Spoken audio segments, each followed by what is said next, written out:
क्या दोस्तों आपको पता है बांस औद्योगिक पार्क का शिलान्यास हाल ही में किसने किया? शंघाई सहयोग संगठन की स्थापना के हाल ही में कितने साल पूर्ण हुए? और वेदारण्य नामक योजना किस राज्य की सरकार ने लॉन्च की है? ऐसे ही 13 बड़ी खबरों को कवर करते हुए हमने आज का बोले तो 30 जुलाई 2021 का करंट अफेयर का वीडियो तैयार किया है। क्वालिटी की दृष्टि से बेस्ट है यह वीडियो, आप लास्ट तक देखें। लास्ट में मैं आपसे एक क्वेश्चन पूछूंगा जिसका आंसर आपको नीचे कमेंट बॉक्स में देना है। और अभी तक आपने हमारी GK 2020 चैनल को सब्सक्राइब नहीं किया है तो सब्सक्राइब कीजिए, पास में जो बेल आइकन है उसे भी प्रेस कर दीजिए, क्योंकि आने वाले हर एक वीडियो की अपडेट आपको सबसे पहले मिले।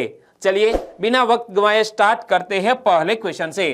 पहला क्वेश्चन, हड़प्पा शहर धौलावीरा के संदर्भ में कौन सा कथन सही है? दोस्तों सबसे पहले तो हमें यह पता होना चाहिए कि यह धौलावीरा करंट अफेयर में क्यों आया, क्योंकि यूनेस्को ने वर्ल्ड हेरिटेज साइट के रूप में घोषित किया है धौलावीरा को। और यहां मैंने आपके सामने जो क्वेश्चन रखा है, खास तौर पर क्लास 1-2 की एग्जामिनेशन में इसी पैटर्न के क्वेश्चन पूछ लिए जाते हैं कि कौन सा कथन सही है। तो चलिए दोनों सेंटेंस को ध्यान से पढ़ते हैं।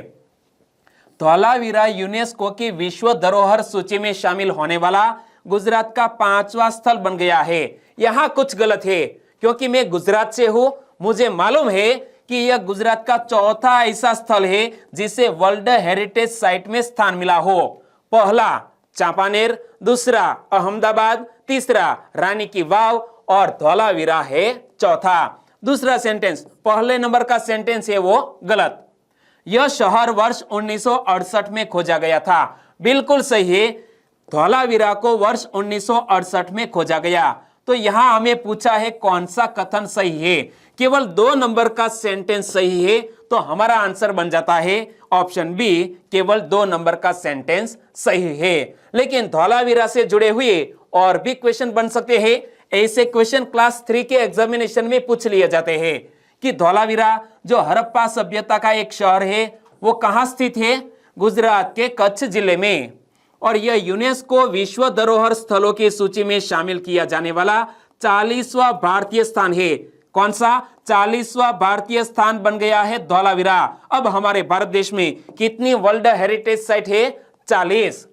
और इस साइट को प्रतिष्ठित सूची में शामिल करने का निर्णय कहां लिया गया? तो हाल ही में चीन का एक शहर है जिसका नाम है फुझो। क्या? फुझो शहर में 44वीं यूनेस्को विश्व विरासत समिति का सत्र आयोजित हुआ और वहां पर यह घोषणा की गई है। और गुजरात में चांपानेर, अहमदाबाद के 4 दीवारी वाले क्षेत्र और रानी की वाव के बाद धौलावीरा यूनेस्को की इस सूची में शामिल होने वाला गुजरात का चौथा स्थल बन गया है। एक सेंटेंस मैंने यहां से सेट किया था। और 25 जुलाई को एक और भारतीय स्थल तेलंगाना में रामप्पा मंदिर को इस सूची में जोड़ा गया था। तब भी मैंने आपको रामप्पा मंदिर के बारे में बताया था और यह हमारे भारत देश का 39वां वर्ल्ड हेरिटेज साइट बन गया था। कहां? रामप्पा मंदिर। और कहां पर स्थित है? तेलंगाना राज्य में।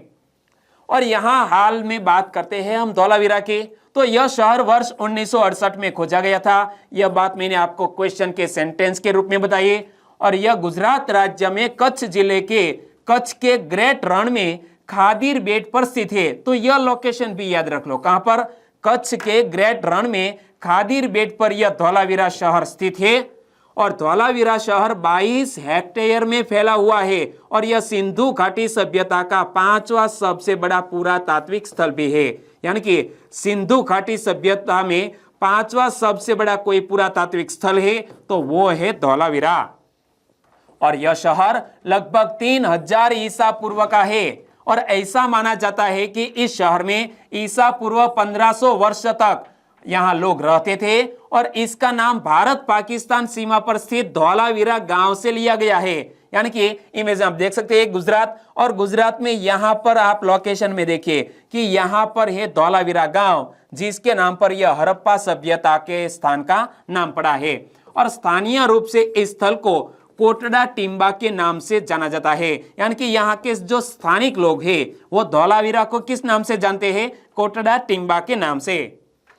दूसरा क्वेश्चन दोस्तों कैसा लगा? अच्छा, तो इस वीडियो को लाइक करना मत भूलिएगा और इस चैनल की लिंक आपके दोस्तों को शेयर करना मत भूलिएगा। दूसरा क्वेश्चन आ रहा है आपकी स्क्रीन पर।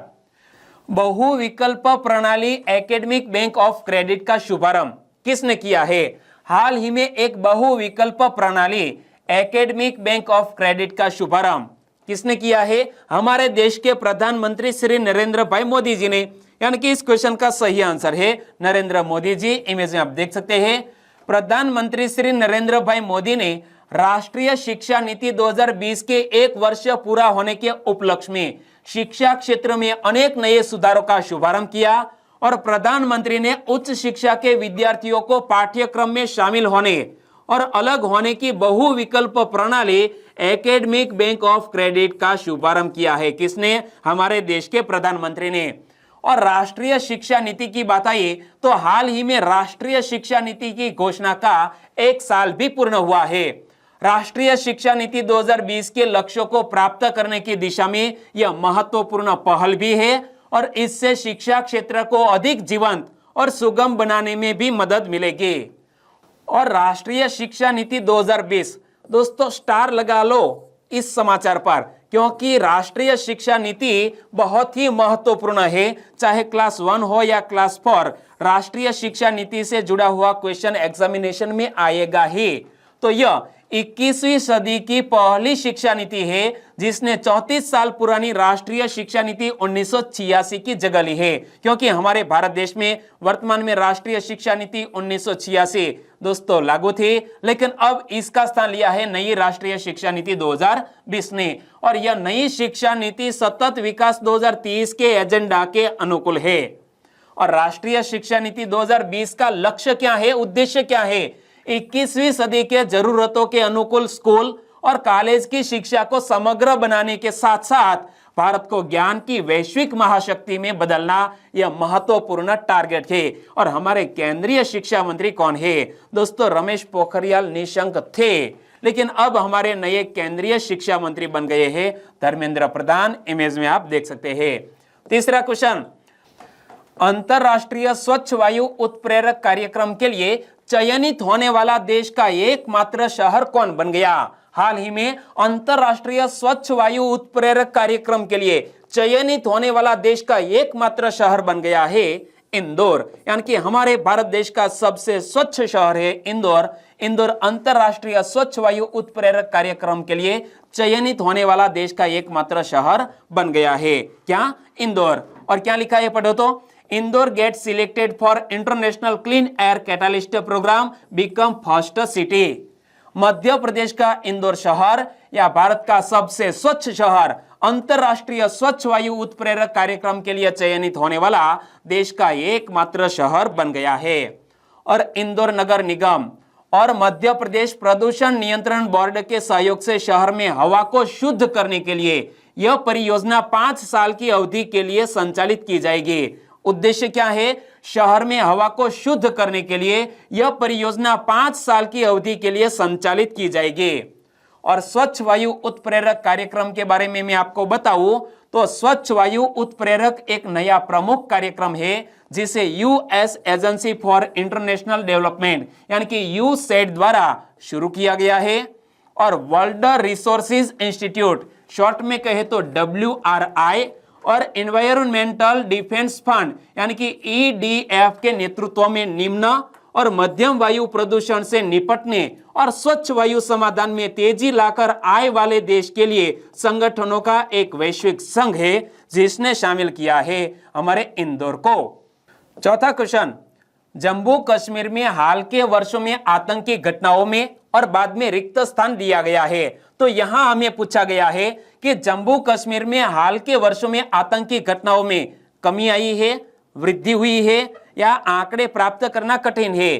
तो इसका सही आंसर है जम्मू कश्मीर में हाल के वर्षों में आतंकी घटनाओं में काफी कमी आई है और यह बहुत ही अच्छे समाचार है भारत देश के लिए। यानी कि इस क्वेश्चन का सही आंसर है ऑप्शन ए, काफी कमी आई है।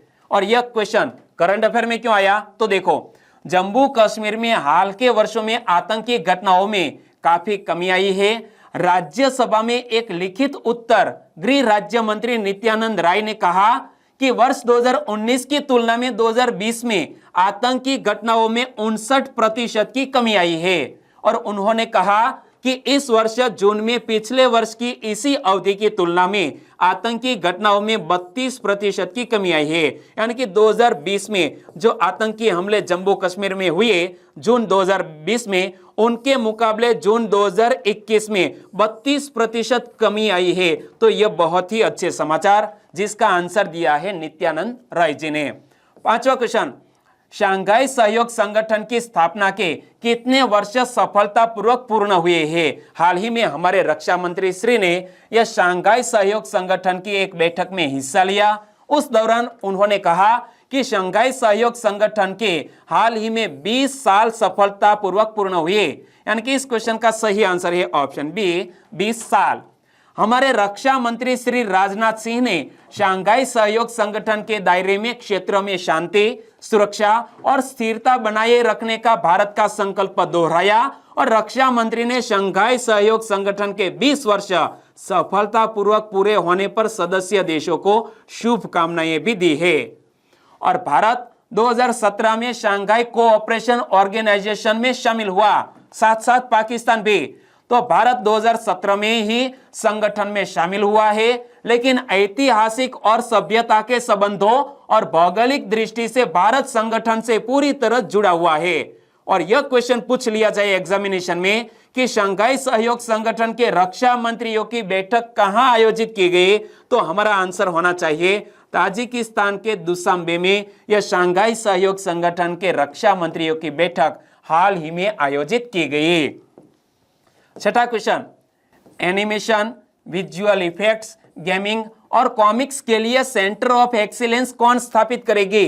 हाल ही में हमारे भारत देश की सरकार ही एनिमेशन, विजुअल इफेक्ट्स, गेमिंग और कॉमिक्स के लिए एक सेंटर ऑफ एक्सीलेंस की स्थापना करने जा रही है। यानी कि इस क्वेश्चन का सही आंसर है भारत सरकार। भारत सरकार ने घोषणा की कि वह एनिमेशन, विजुअल इफेक्ट्स, गेमिंग और कॉमिक्स के लिए उत्कृष्टता केंद्र यानी कि सेंटर ऑफ एक्सीलेंस स्थापित करेगी। और यह निर्णय देश में विश्व स्तर पर प्रशंसित प्रतिभा पूल बनाने के लिए लिया गया है, ताकि भारतीय के साथ साथ वैश्विक उद्योग को भी सेवाएं दी जा सके। गेमिंग उद्योग दुनिया के सबसे बड़े उद्योगों में से एक है। क्या यह गेमिंग उद्योग दुनिया के सबसे बड़े उद्योगों में से एक है? इसलिए सरकार की भारत में एक प्रतिभा पूल स्थापित करने की योजना है, जो विदेशी निवेश को आकर्षित कर सकती है। और उत्कृष्टता केंद्र यानी कि सेंटर ऑफ एक्सेलेंस की बात करें तो यह एक साझा सुविधा, टीम या एक संस्था होती है जो विभिन्न क्षेत्रों में अनुसंधान, विकास, समर्थन, प्रशिक्षण आदि में मदद करती है। इसे बोलते हैं सेंटर ऑफ एक्सीलेंस। सातवां क्वेश्चन, देवारण्य योजना किस राज्य की सरकार ने बनाई है? देवारण्य योजना हाल ही में मध्य प्रदेश की सरकार ने बनाई, यानी कि इस क्वेश्चन का सही आंसर है मध्य प्रदेश। मध्य प्रदेश में आयुष को बढ़ावा देने और इसे रोजगार से जोड़ने के लिए सरकार ने देवारण्य योजना बनाई है। यह योजना राज्य के आदिवासी क्षेत्रों में रहने वाले लोगों को रोजगार प्रदान करने के लिए बनाई गई है। मकसद क्या है? राज्य के आदिवासी क्षेत्रों में रहने वाले लोगों को रोजगार प्रदान करना है और ऐसे औषधीय पौधे भी लगाए जाएंगे देवारण्य योजना के तहत। और यह औषधीय पौधे का इस्तेमाल आयुष के जो भी महत्वपूर्ण उत्पाद है, दवाइयां है, वो बनाई जाएगी। तो यह बहुत ही अच्छा कदम मध्य प्रदेश की सरकार की ओर से उठाया गया है। देवारण्य योजना के माध्यम से प्रदेश में आयुष का पूर्ण स्वरूप क्या होता है दोस्तों, कमेंट सेक्शन में जरूर बताना। आयुष दवाओं के उत्पादन के लिए एक संपूर्ण मूल्य श्रृंखला विकसित की जाएगी और इस कार्य में स्वयं सहायता समूह भी अहम भूमिका निभाएंगे। कौन? सेल्फ हेल्प ग्रुप से वो भी इस योजना में महत्वपूर्ण भूमिका निभाएंगे। आठवां क्वेश्चन, हाल ही में नंदू नाटेकर का निधन हो गया। वे किस खेल से जुड़े थे? इमेज में आप देख सकते हैं। हाल ही में नंदू नाटेकर का निधन हो गया। वो एक जाने माने बैडमिंटन शटलर थे। यानी कि इस क्वेश्चन का सही आंसर है बैडमिंटन के एक अच्छे खिलाड़ी और अर्जुन अवार्ड विजेता ऐसे नंदू नाटेकर का हाल ही में निधन हो गया है। 1956 में अंतरराष्ट्रीय खिताब जीतने वाले पहले भारतीय बने महान भारतीय बैडमिंटन खिलाड़ी नंदू नाटेकर का निधन हो गया है। दोस्तों याद रखो, 1956 में अंतरराष्ट्रीय खिताब जीतने वाले पहले भारतीय बने महान भारतीय बैडमिंटन शटलर नंदू नाटेकर का निधन हो गया है। उन्होंने अपने 15 साल के करियर में भारत के लिए 100 से अधिक राष्ट्रीय और अंतरराष्ट्रीय खिताब जीते। वह 1961 में स्थापित पहले अर्जुन पुरस्कार के प्राप्तकर्ता भी थे। तो यह फैक्ट याद रख लो। यदि एग्जामिनेशन में क्वेश्चन पूछ लिया जाए कि पहला अर्जुन अवार्ड किसको दिया गया था, नंदू नाटेकर को, किस खेल से संबंधित है, बैडमिंटन, और कब दिया गया था, अर्जुन अवार्ड की स्थापना कब की गई, 1961 में। और 1956 में नंदू नाटेकर ने कुआलालंपुर में सेलांगोर अंतरराष्ट्रीय टूर्नामेंट में, किसमें, सेलांगोर अंतरराष्ट्रीय टूर्नामेंट में पुरुष एकल का खिताब जीता। और यह एक भारतीय बैडमिंटन खिलाड़ी द्वारा पहला अंतरराष्ट्रीय खिताब भी था। नंदू नाटेकर का हाल ही में निधन हो गया। नवा क्वेश्चन, किस देश के landscape garden city of Burle Marx को यूनेस्को की विश्व धरोहर का दर्जा मिला है? जिस तरह हमारे गुजरात के कच्छ के धौलावीरा को वर्ल्ड हेरिटेज साइट का दर्जा मिला है, इसी तरह ब्राजील देश के landscape garden city of Burle Marx को वर्ल्ड हेरिटेज साइट का दर्जा मिला है। यानी कि इस क्वेश्चन का सही आंसर है Brazil. City of Burle Marx site Brazil के शहर रियो द जेनेरो में एक लैंडस्केप गार्डन को यूनेस्को की विश्व धरोहर स्थलों की सूची में जोड़ा गया है। उद्यान में रियो के मूल निवासी पौधों की 3500 से अधिक प्रजातियां हैं। क्या, मूल निवासी पौधों की 3500 से अधिक प्रजातियां हैं। और इसे वनस्पति और परिदृश्य प्रयोगों के लिए एक प्रयोगशाला भी माना जाता है। और साइट का नाम ब्राजील के लैंडस्केप आर्किटेक्ट बुरले मार्क्स के नाम पर रखा गया है। तो यह भी याद रख लो, साइट का नाम किसके नाम पर रखा गया है, ब्राजील के लैंडस्केप आर्किटेक्ट बुरले मार्क्स के नाम पर इस साइट का नाम रखा गया है, जिनके पार्कों और बगीचों के डिजाइन ने उन्हें विश्व प्रसिद्धि दिलाई थी। और 1985 तक city of Burle Marx site उनका घर भी था। क्या, 1985 तक city of Burle Marx site उनका घर भी था। और यहां जिक्र किया गया है ब्राजील का। तो ब्राजील के राष्ट्रपति कौन है, जायर बोल्सोनारो। इमेज में आप देख सकते हैं, वो है वर्तमान में ब्राजील के राष्ट्रपति। कौन, जायर बोल्सोनारो। और ब्राजील की कैपिटल का नाम है ब्रासिलिया। और ब्राजील की करेंसी है ब्राजीलियन रियल। क्या, ब्राजीलियन रियल, वो ब्राजील देश की करेंसी है। 10वां क्वेश्चन, कर्नाटक के 23वें मुख्यमंत्री कौन बने? सिंपल सा क्वेश्चन है। कर्नाटक के 23वें मुख्यमंत्री बन गए हैं बसवराज बोम्मई। यानी कि इस क्वेश्चन का सही आंसर है बसवराज बोम्मई। कर्नाटक के 23वें मुख्यमंत्री बन गए हैं। इमेज में आप देख सकते हैं, बसवराज बोम्मई किसका स्थान लिया है, बी.एस. येदियुरप्पा का स्थान लिया है बसवराज बोम्मई ने। बसवराज बोम्मई कर्नाटक के 23वें मुख्यमंत्री बने हैं, यह भी याद रख लो। और बसवराज बोम्मई को भारतीय जनता पार्टी ने बी.एस. येदियुरप्पा के उत्तराधिकारी के रूप में चुना है। क्या, बी.एस. येदियुरप्पा के उत्तराधिकारी के रूप में चुना है बसवराज बोम्मई को। और बसवराज बोम्मई ने बेंगलुरु में पूर्व मुख्यमंत्री बी.एस. येदियुरप्पा और भारतीय जनता पार्टी के केंद्रीय पर्यवेक्षक कौन है, धर्मेंद्र प्रधान से मुलाकात की और बाद उन्होंने शपथ ग्रहण की है। और धर्मेंद्र प्रधान कौन है, हमारे वर्तमान में केंद्रीय शिक्षा मंत्री है। और बसवराज बोम्मई के बारे में मैं आपको बताऊं तो वर्ष 2008 में बसवराज बोम्मई भारतीय जनता पार्टी में शामिल हो गए। और तब से पार्टी में उनका कद काफी बढ़ा है और पेशे से वह एक इंजीनियर है। उन्होंने टाटा ग्रुप के साथ अपने करियर की शुरुआत की थी। और भारतीय जनता पार्टी ने कर्नाटक की नई सरकार में 3 उप मुख्यमंत्री बनाने की भी योजना बनाई है। 11वां क्वेश्चन, दिल्ली पुलिस आयुक्त किसको नियुक्त किया गया है?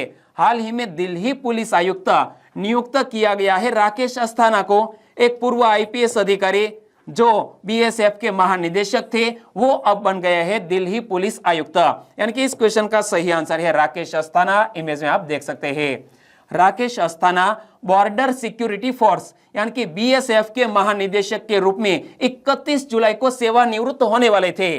लेकिन कैबिनेट की नियुक्ति समिति ने राकेश अस्थाना की सेवानिवृत्ति की तारीख से 1 वर्ष की अवधि के लिए उनकी सेवाएं बढ़ा दी है और वो बन गए हैं दिल्ली के पुलिस कमिश्नर। और राकेश अस्थाना की बात करें तो राकेश अस्थाना 1984 बैच के गुजरात काडर के एक भारतीय पुलिस सेवा अधिकारी है जो बॉर्डर सिक्योरिटी फोर्स यानी कि बीएसएफ के महानिदेशक के रूप में कार्यरत थे और सेवानिवृत्त होने वाले थे 31 जुलाई को। लेकिन हाल ही में एक महत्वपूर्ण स्थान दिया गया है दिल्ली पुलिस आयुक्त का। ओके, 12वां क्वेश्चन, बांस औद्योगिक पार्क का शिलान्यास किसने किया? हाल ही में बेम्बू इंडस्ट्रियल पार्क का शिलान्यास हिम्मत बिस्वा शर्मा ने किया। यानी कि इस क्वेश्चन का सही आंसर है हिम्मत बिस्वा शर्मा बांस औद्योगिक पार्क का शिलान्यास किया। लेकिन हिम्मत बिस्वा शर्मा किस राज्य के मुख्यमंत्री है?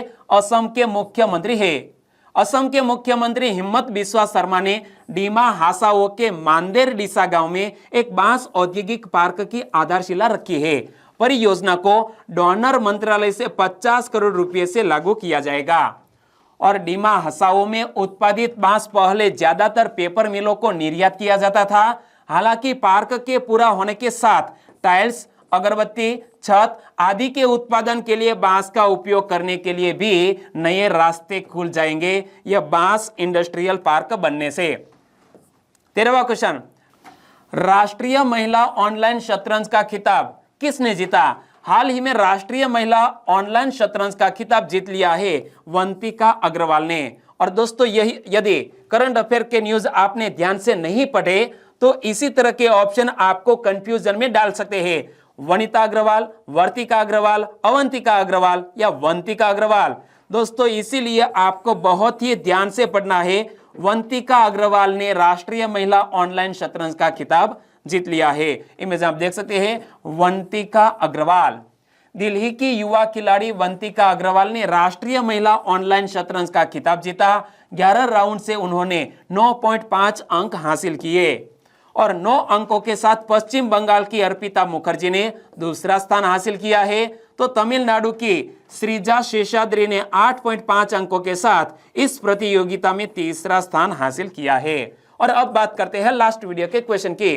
लास्ट वीडियो में मैंने आपसे क्वेश्चन पूछा था, यूनेस्को की विश्व विरासत की सूची में किस देश के रॉक आर्ट हिमा को छठे धरोहर के रूप में शामिल किया गया?